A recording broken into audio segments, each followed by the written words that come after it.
Today it be today. Today it be today. Where said the machine be Jesse Ghana Blaster yene chese ne Ghana ye jina akono. Yene Comoros Island and everybody ne. And now you do and die afresh. See Yenwinia ye befie Yenwinia ye ku yanim enu ntine machine Ghana Blaster Jesse e chese me support Blaster. Medidi me mpem ho asem. Me mpese me number 2 enti medidi and my bomb +1 energy drink.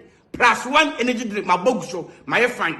It's a guy that we near. Hola la, yeah, you know my main that. Me no be any as my podedin.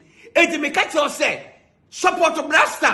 Na de be na unso nya problem didi preko. Na so bo +1. Et in case anko ya wa me e koye so dia na no ano. But I'm sure we'll win. So after winning, what happens? After winning, then I take another +1 drink. Then I take it.